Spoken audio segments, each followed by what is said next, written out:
Israel has not had a serious confrontation with the Iranian-financed and directed terror group Hezbollah in almost 20 years. But ever since the attack on Israel on October 7th by Hamas and the Palestinian Islamic Jihad, both also directly backed by Iran, Israel has been engaged in the most serious and deadly skirmishes with Hezbollah in 17 years, with Iranian and Hezbollah leaders asserting that they will take on Israel if Israel continues its assault on Gaza. Hezbollah has been dug in Lebanon, especially in the Bekaa Valley, for decades, and is far better armed and trained than either Hamas or the Palestinian Islamic Jihad.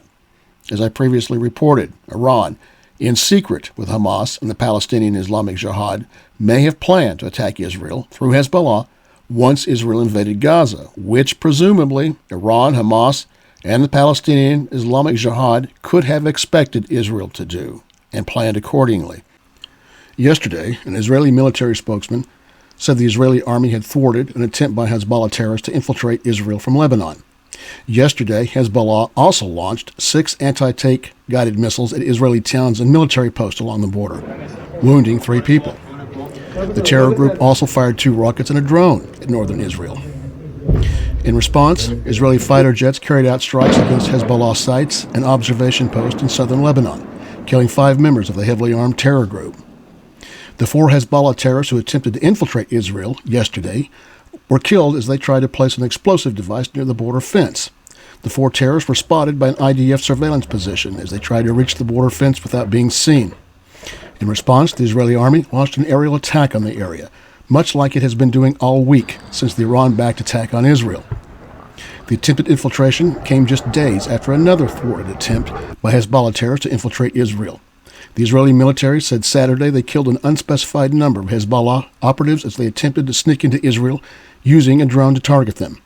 Also earlier this week, Hezbollah fired an anti-tank missile at an Israeli armored personnel carrier near the Israeli-Lebanon border, according to the Israeli military. The terrorist group posted a video of the attack on one of its social media channels in which it claimed all 4 occupants were killed, which Israel said is not true. In response, the Israel Defense Force deployed an American-made AH-64 Apache attack helicopter to destroy a Hezbollah observation post.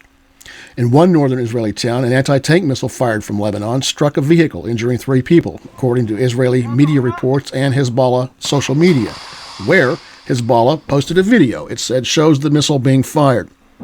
Hezbollah said Monday that its snipers along Israel's northern border have also begun to shoot at and to destroy Israeli military surveillance cameras at 5 different locations along the border.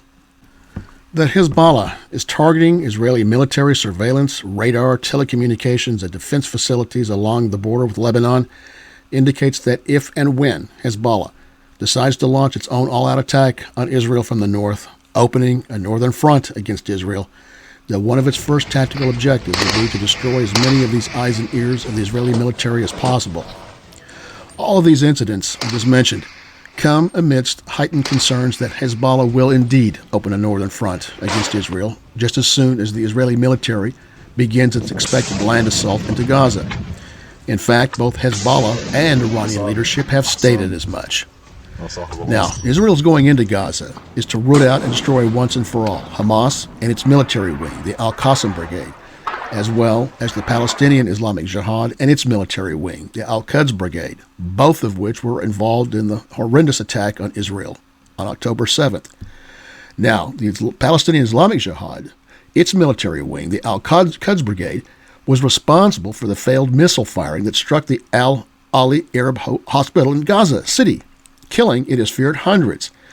And as you probably know, Hamas blamed that misfired rocket, which hit the hospital, on a purposeful Israeli attack, which it was not. Israel has produced intelligence that disproves that. And I must add, this was a disclosure of intelligence that came at a very high cost, which I will be analyzing and explaining in my next video report. So please subscribe, hit that notification bell, and like so these reports can reach a wider audience. These are dark times, my friends. Until next time, stay well, safe, and frosty out there.